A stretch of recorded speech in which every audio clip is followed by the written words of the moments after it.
कधीकधी आपण असं समजतो, नवरे मजबूत असतात, त्यांना काही फरक पडत नाही. पण खरंच असं असतं का? रात्रीचे 9.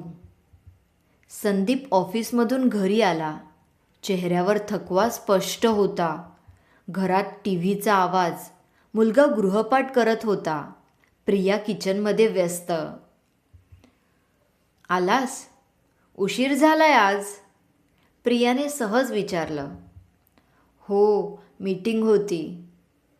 तो शांतपणे म्हणाला. तो सोफ्यावर बसला. डोळे मिटले. अरे ऐक ना, उद्या शाळेची फी भरायची आहे आणि गॅसचं बिलही आलंय. संदीपने हलकेच मान हलवली. पण आतून तो विचार करत होता. मी थकलोय. कुणीच विचारत नाही माझा दिवस कसा गेला. गेल्या काही महिन्यांपासून तो जास्त काम करत होता. प्रमोशनसाठी प्रयत्न, घराचा EMI, आईच्या औषधांचा खर्च. तो मजबूत राहण्याचा प्रयत्न करत होता. कारण त्याला शिकवलं गेलं होतं, पुरुष रडत नाहीत. त्या रात्री तो बाहेर सोफ्यावर एकटाच बसला होता. प्रियाने त्याला तिथे पाहिलं. काय झालं? झोपला नाहीस? संदीप थोडा हसला. काही नाही, बस असंच. ती त्याच्या शेजारी येऊन बसली. काही क्षण शांतता. मग तो अचानक म्हणाला. प्रिया, कधीकधी खूप प्रेशर वाटतं. सगळं सांभाळताना भीती वाटते की कुठे कमी पडेन. प्रिया थबकली. पहिल्यांदाच तो इतकं उघड बोलत होता. तिने हळूच त्याच्या खांद्यावर हात ठेवला. तू एकटा नाही आहेस, आपण दोघं आहोत ना. त्या एका वाक्याने संदीपच्या मनातलं ओझं हलकं झालं.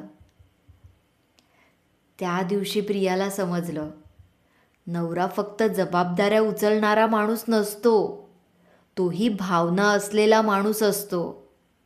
आणि संदीपला समजलं, कमजोरी दाखवणं म्हणजे कमी होणं नाही, ते विश्वासाचं चिन्ह आहे. कधीकधी घरात पुरुष फक्त कमावणारा म्हणून पाहिला जातो, पण त्यालाही भीती असते, अपेक्षा असतात, थकवा असतो. तो नेहमी सांगत नाही, पण याचा अर्थ असा नाही की त्याला काही वाटत नाही. लग्नात दोघंही मजबूत असतात, पण दोघांनाही कधी ना कधी आधाराची गरज असते. म्हणून नवरा असो की बायको, एकमेकांना फक्त जबाबदारी म्हणून नाही, तर भावना म्हणूनही पहा. कारण साथ आयुष्यभराची असते, एकट्याची नाही. जर तुम्हाला ही कथा आवडली असेल तर लाईक करा, सबस्क्राईब करा AV टॉक्सला आणि कथा कशी वाटली कमेंटमध्ये नक्की सांगा. आणि येस, शेअर करायला विसरू नका. भेटूया पुढच्या एपिसोडमध्ये. तोपर्यंत काळजी घ्या आणि आनंदात राहा. धन्यवाद.